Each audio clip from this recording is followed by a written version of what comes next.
Shannon, and welcome to the second part of this series of 5 daily tips presented for the Cape Town Music Academy. And I made my mother a ponytail at the back of her head. And I'm a creative. Yes, my son is indeed a creative being, and the greatest source of inspiration for me, actually. In this episode, I'm going to talk about the idea of nature and nurture and how environment can shape us as individuals and as creative beings, and the importance of environment. I've always been fascinated with the idea of genetics, and it's no longer this nature versus nurture idea, but the idea of how nature and nurture work in conjunction with each other to affect organisms. And in particular, there's a branch called epigenetics, which I'm interested in, which loosely described is the fact that the environment can sometimes turn on genes that were not necessarily in the DNA and not necessarily in the original formation. They were perhaps hidden. And this is very interesting for me because I really believe in this, that an environment can bring out different qualities in people, in us as individuals. There's a fantastic author, he has subsequently died, Oliver Sacks, who was a neurosurgeon and wrote many case studies about his patients, which were very fascinating. The man who mistook his wife for a hat. And one of his books that I really enjoy is one called Musicophilia, and it particularly pertains to music and the brain, and how, for instance, stroke patients who've never played music suddenly can play the piano and or compose. Rimsky-Korsakov got shrapnel in his brain, and he used to put his head to one side and hear melodies, and then he wrote them down. The brain is a fantastic and fascinating thing, and I really understand that some people are tapped into other resources, that there are different ways of getting to that creative source.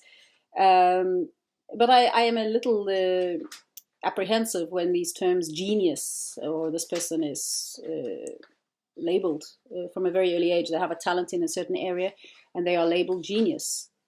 And this, I think, is very dangerous because it means that, firstly, that person has this pressure to do something great with what they're doing. And there's a pressure on that. And it also puts them aside from the rest of the world. And that, then, for those who are not labeled geniuses, it creates this disparity. And also the fact that perhaps telling these people that they will never be as good, for instance. Yet I believe that in our makeup, we have potentials for many things.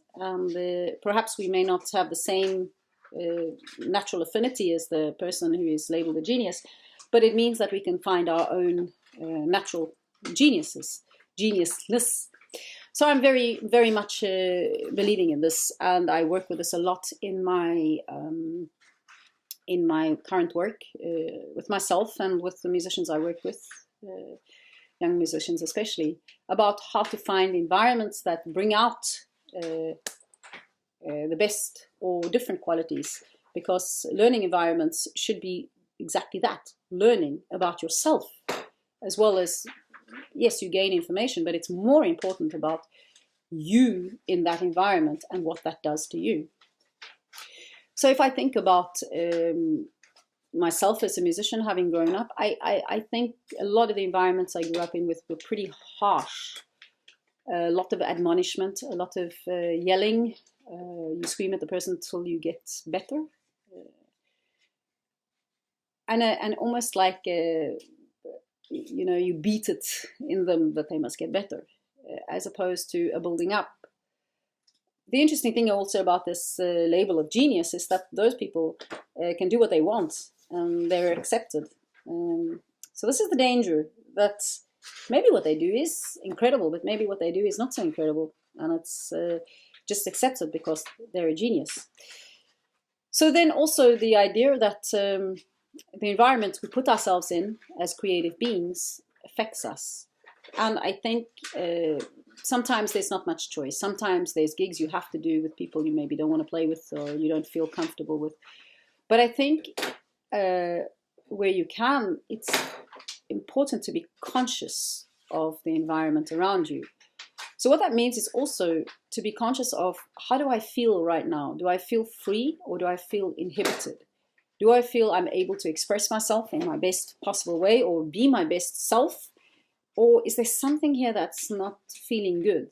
Now, also to do with living in Norway, part of the whole culture is that there's not a lot of hierarchy here in the schools. There's no ma'am or sir. It's you call by your first name, and it's about. I know certainly the idea is that everybody's equal. No person should be greater than another. If we take that concept into the music arena and we drop our opinions of others, we stand a fair chance of making better music than, for instance, one person dictating their musicianship on another, or one person deciding where the path of music should go. Yes, there should be leaders.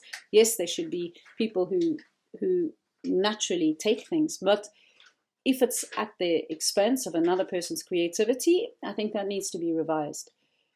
So I also learned a lesson when a friend of mine, a great musician, came from the side and came to South Africa, and she was in the middle of a solo, and the drummer was playing really loudly, and she turned around and literally went like for him to play softer, and immediately he played softer.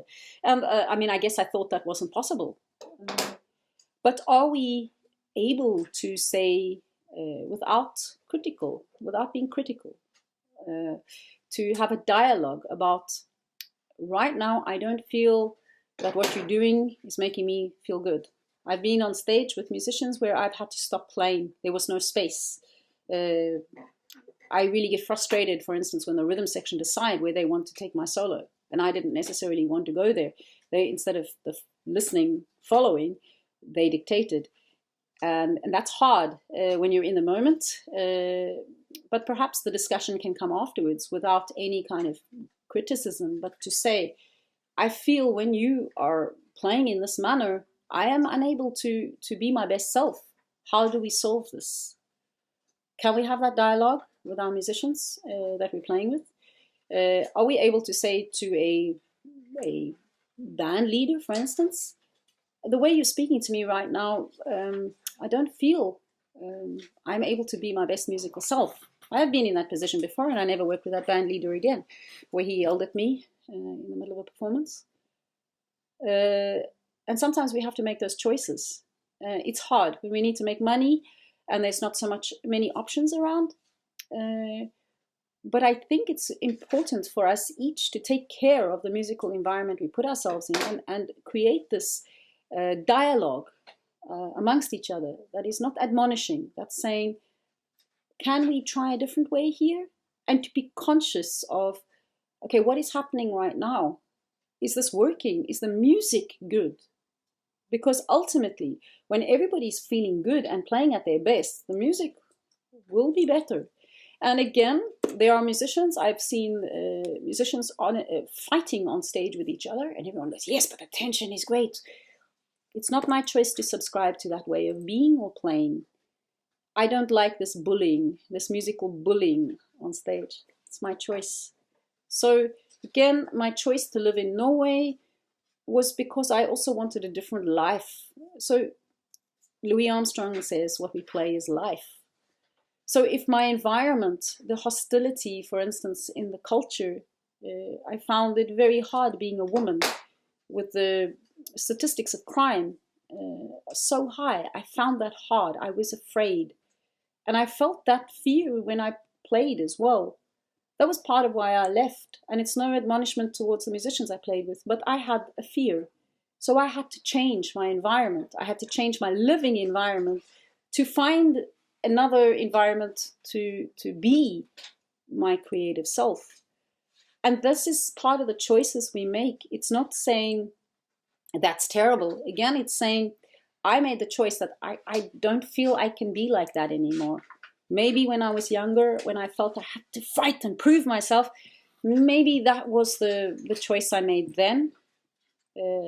But as a person, I wanted a different lifestyle, and I think that lifestyle affected my creative lifestyle.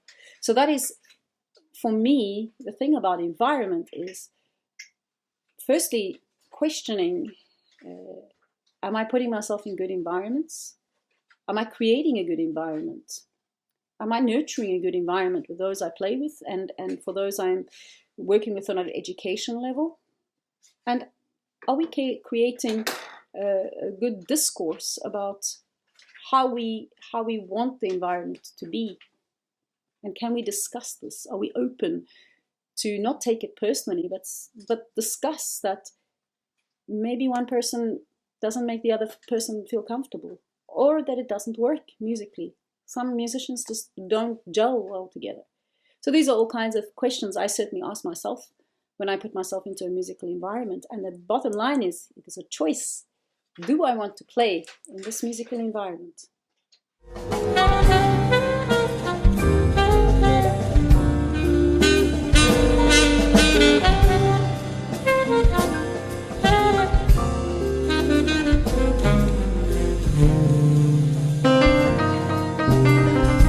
Shannon Mowday.